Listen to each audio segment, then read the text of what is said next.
Hi, everyone, and thanks for joining us. I want to welcome on stage with me Joe, Austin, and Nick. Thanks for joining. I appreciate you guys being here with me. Joe, you've been one of our dealer partners for quite a few years now, one of the originals. Austin and Nick, you guys are about to hit an anniversary with us, so this is a big deal. So today we're going to be talking about our fixed operations and solutions and how we can solve things.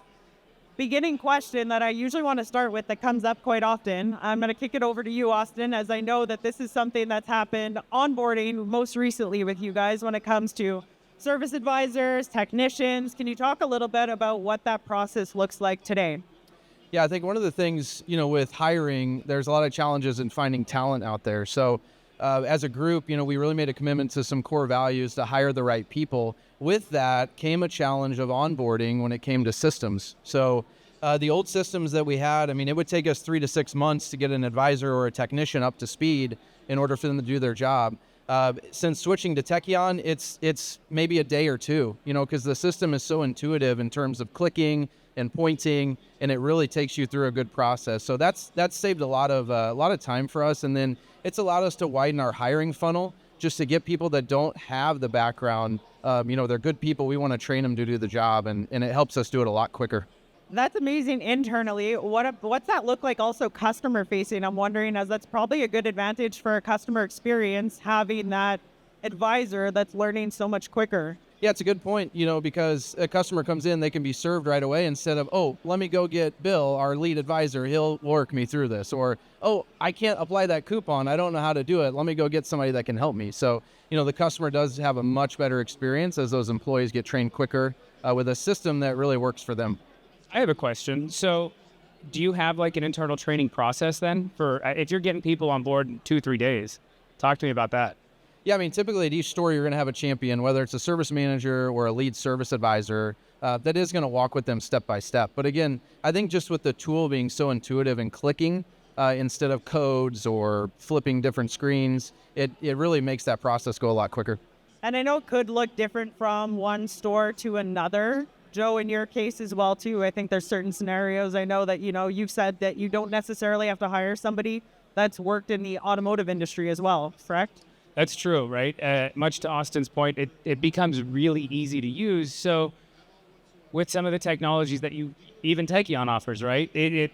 Service Catalog Pro, I think we're going to talk about that later. It makes it very easy just to onboard somebody who not necessarily comes from automotive, but it could be a great waiter. Just somebody with great customer service, I think, really fits that category. I guess since you just spoke to it, Service Catalog Pro, Oh right? my God, my new flavor of the month. I love that. I was going to say, so this is an exciting topic that I want to leave it right to you in this case. Yeah, I think, Nick, you have very similar feelings of this thing, right? I do. With Service Catalog Pro and utilizing that system and that tool, one is consistency and transparency back to the customer. It's a win. You don't have one technician potentially getting booked more for a job because he's requesting 2 hours and another tech did it for an hour and a half. It's the same token. You're not calling the parts department to find out if you have a part in stock because it's going to read your inventory. So when it comes down to quoting the repairs, it's pretty quick and it's easy. Well, we represent different manufacturers, right? And so some of our manufacturers like Toyota, General Motors, they gave Tekion the data, which makes it really easy. So like my technicians at General Motors, they don't have to log into Tech Workbench, right? Tekion's got all that data with the AI, right? So it's caught a couple of things, right? We looked up a 2017, I think it was an Escalade water pump, right? And the GM book is God knows how long, like this is what you need with all the one-time use parts. And then this is what we're doing. And you see the lost opportunity. Or we looked up another car and why are we constantly selling this one part? And they say, oh, well, when we take this part off, it usually breaks. Makes sense, right? And then it takes all that away. It takes all that guesswork away, shows the inventory. You can put multipliers in it, which I'm a big fan of, right? So 1.3, 1.4. I feel like it's also a time saver for you too, right? Where you're not having so much time spent on that write-up process where the service advisor is opening the RO, it's getting over to parts. Parts needs to look up the bin, look in the catalog, see the details. I'm assuming that that's saving time as well there too. So in most of my stores, our advisors don't do that. It saves technician time, which you could then say saves unapplied time, right? Because the technicians generally look up their repairs and say, hey, it's 4 hours, 5 hours, 14 hours, whatnot. It saves tons of time in that sense. Like Nick was saying, it checks your inventory. It knows if you have it, if it's for somebody or not. It's great. And then use that with combined with the menus that you can code in that thing, and like you're just making money. I'm loving that. Speaking of saving time as well, another hot topic for you as well, Joe, auto dispatching.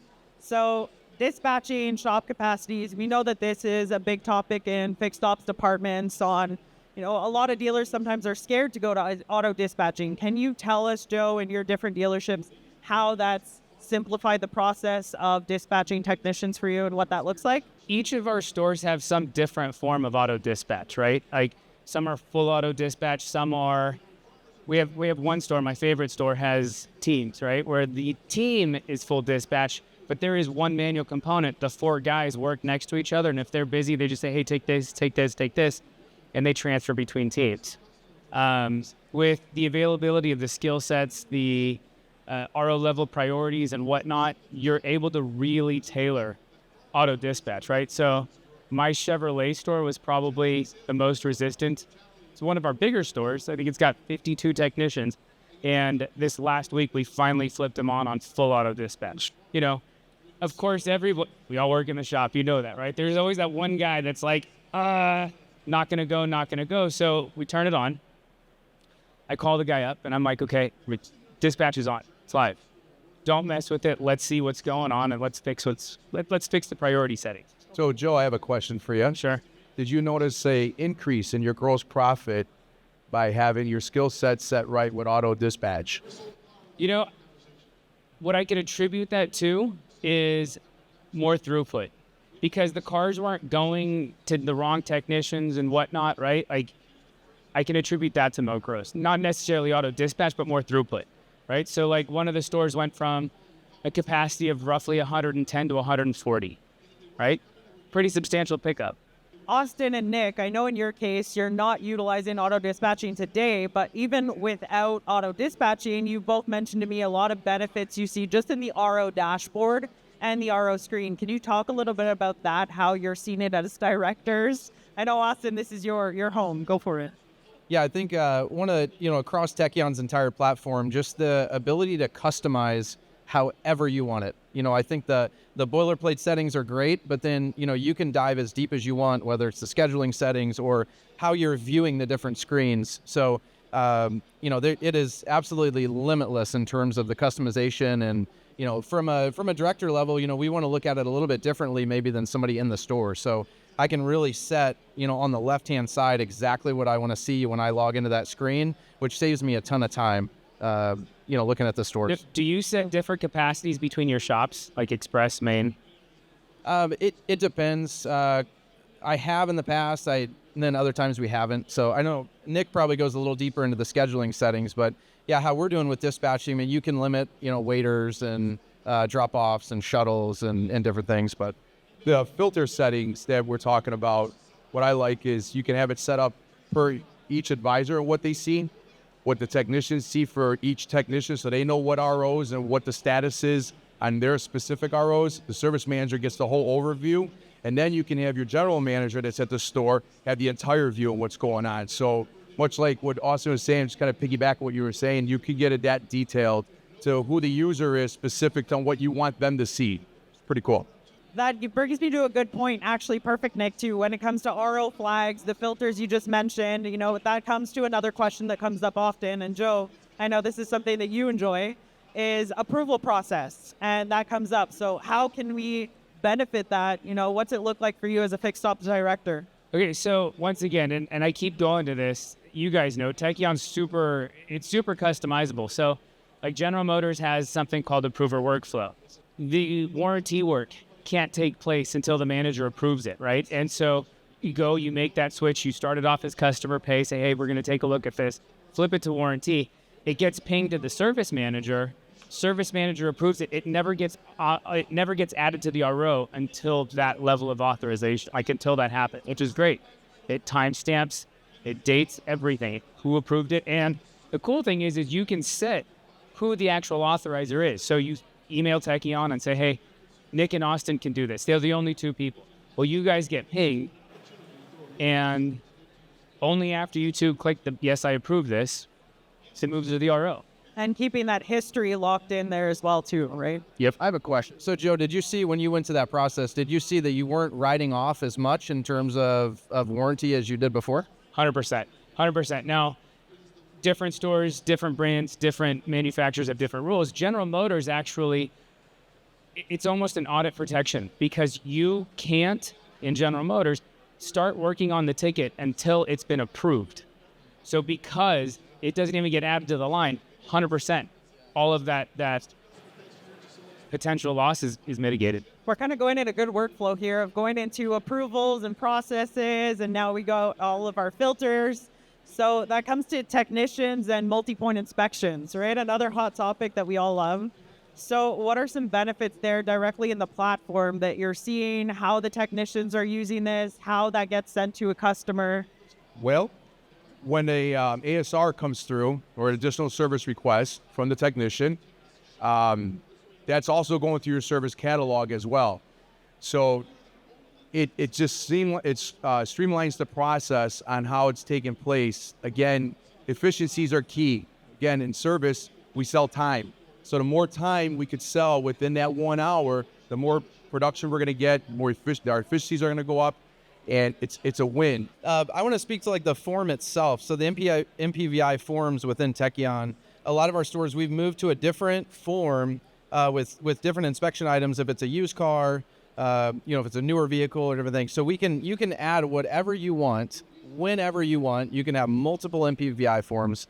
I always joke you could put like buy Austin lunch on there, right? So the technician would have to buy me lunch and check it off before he did. But it is so extremely customizable. And then as soon as you hit that save button, every RO, from there forward, you can use that MPVI form. So that's given us a great ability to be flexible with those multi-point inspections. And if we want to get more detailed, say it's on a used car, looking for dings, dents, pulling the door handles, we can have that. It's going to make our technicians keep them in check. So they just go through that list and they know they've done their job. Tying that into your approval process, you guys know the ability to lock the MPVI. It's a big thing because somebody does an MPI, we send it out, and only a handful of people can reopen it to make a change, right? Because you don't want something out there, hey, your tires are no good, oops, your tires are good, and not be aware of it. That's one of my favorite things about the MPI. Also, Austin, you just mentioned flexibility too, right? So having the mobile app available to do that multi-point inspection, are you guys seeing that as a time saver or technicians using it? On your side, I'll ask you that too, Joe. Well, let's start with Nick. So the technicians love it. Overseeing 11 stores, you have a lot of different personalities. Technicians always wondering if they're going to get paid to do the multi-point inspection, and it takes more time. I'm pretty sure a lot of you guys have heard that before. They don't have to run over to a computer. They're not running around with a tablet. They can simply download the app to their cell phone. Most technicians, everyone else, is walking around with a cell phone throughout the day, and they could do it right from their cell phone. Go ahead and submit the request, and the advisor himself or herself can also write a repair order, send a request, and everything could go right through the app with the cell phone, other than just closing out a ticket, which you need to be on the desktop. So my stores are paperless, and that QR code is a big thing, right? In the MPI, when we're doing battery inspections, when we're doing brake inspections, we use that and we upload the media. You take a photo of it, use the QR code, instant. I've always I use the analogy. The add media button is like your stapler, right? It's what it is. Yeah, and I think to go back to the point on the warranty work, if you have a water pump that's leaking, the technician can take that picture and then attach it directly to that line. So it's attached to that line with the water pump. So again, with the QR code, it's so easy. You can use any device that you want, and the technician has it right there to take the photos and videos and upload them. Then it goes to the consumer portal. So now my customer can view it. They get notified that they have an inspection video or photos that they can view, and they see it just like we do. Austin, that's a really good point, because oftentimes, like with some of the older technologies, you'd have photos of a water pump leaking, but it'd be at the very bottom of the MPI. What am I looking at, right? Where with this technology, my water pump's leaking, there's the photo. I see it. Okay, I'm looking at my water pump Yeah, and so or even video. we have a third-party warranty processor. They're off-site that processes warranties for us, so they get the picture there, and then we can take it a step further. So if we have a rental sublet on there, we can take a picture of that rental contract, if it is a paper contract, or upload the PDF into that RO so they have it right there when they process the warranty. Or how about the Hyundai stores with Stewie? And Stewie likes to go down a lot, and that's that portal through the manufacturer that you have to upload X amount of photos. Well, if Stewie goes down, your technician or your advisor, whoever submitted that claim, is not going to get the authorization. So what we've incorporated in our process at our Hyundai store was taking the photos or the videos and incorporating them into Tekion, so it's saved in the cloud. So if Stewie does go down, when it goes up, we just simply upload it back into Studio or to Stewie. Have you guys gone through an audit since this process, the digital process? It's nice, right? Like there's no fear of losing papers, right? Like remember we were doing paper audits and like battery slips would fall off, and you're like, it was stapled. I see the ink. Great point. Yep. That's a great point. As you take a picture of your battery slip. Yep. Boom, it's right 100%, there. and it's there. It's easy. It goes hand in hand.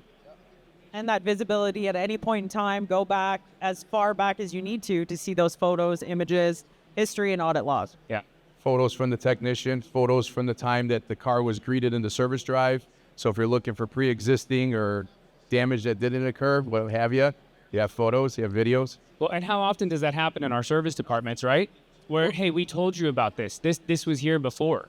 Or an advisor puts the mileage in wrong in the odometer and warranty flags it, and then you can go back to the picture and, oh, there it is. Yeah. Never happens in my stores. We're perfect. Just in Nick's. We've noticed at the stores up north by us too, Austin, is with the tech videos, Google reviews are coming back, and the customers are giving us Google reviews on how happy and pleased and transparent we were with the customers when the recommendations were coming through, and they could see the videos of what is actually going on with the vehicle, whether it be low brake pads or a water pump that's leaking, they could see it then. So, and what's cool with the Tekion video platform, it's all native within that one app.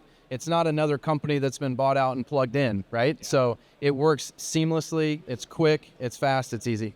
Lastly, our hot topic here is tied into everything we just spoke about, all those benefits that are coming into the platform. We also have that additional step of machine learning. Joe, you've spoken to us multiple times of how you're utilizing machine learning on your scheduler, the benefits of this. I'll start with Austin and Nick. I know this is a good one for you guys, and then Joe, I'll let you add to it as well. Sure. I mean, I think the best way to describe it, it's like Amazon, when it serves you up something at checkout and it gets me every single time, that's what that Tekion tool is doing in the background, is it's learning our customers' buying habits, what repairs are bought with other repairs, and it's going to serve that up to them to increase our revenue, and then the analytics on the back end are crazy for that. But you can see what is actually the customers are upselling themselves through like that AI portion of Tekion when they're checking and setting up their appointments. Yep. It's great. You can set it up on your website. You can put your custom winter floor mats if you want the customers to see that at that time of the year, especially in Chicago. We got a lot of snow. The accessory portal in the machine learning dashboard, right? You can go in, see what people liked, and called and said, hey, that floor mat that you liked, it just went on sale. Right. Oh, really? We closed quite a bit of sales on that. Yeah, that service promotions, right? Like you can promote anything you really want. Upselling opportunities to that too, right? And the AI is smart enough to know, hey, it's summer. I'm not going to offer a winter package, right? So it's not offering wiper blades in June. Yeah, and I would say like as our stores operate really well. Finding those little bits of incremental revenue are so important to us, and I think that's what this machine learning allows us to do. I mean, you're talking about just some small accessory sales that are going to add up over time for our parts departments. I mean, you're not going to get rich off of it. I think monthly we're generating $7,000 to $8,000 in gross off of it, but it's $7,000 to $8,000 in gross that we didn't have, right? Times 11 stores. Nick, you're picking up nearly $100,000. It adds up fast. It adds up real fast. Plus, it gives that consumer buying experience, much like Austin was saying before from Amazon. So rather than visiting some other website to go look for those accessories, it's brought to their attention at the time that they made the appointment. And you're using the AI on your Service Catalog Pro too? Yeah. Yeah. I mean, why not, right? Like that's where the magic is. That's my new flavor of the month. Like Amazon. Well, so in dealer world, right, we have one-time use components, and in dealer world, we have chargebacks for this. And since rolling it out, our chargeback rate has gone to 0 for one-time use fasteners, bolts, right, since rolling it out. And I've got 3 of the stores live on it. And when you convert, 3 or 4% to zero, I mean, it could be a $10,000 engine. You miss, one nut, one bolt, up, gone. Yep. One claim, it pays for it. Thank you so much, everybody.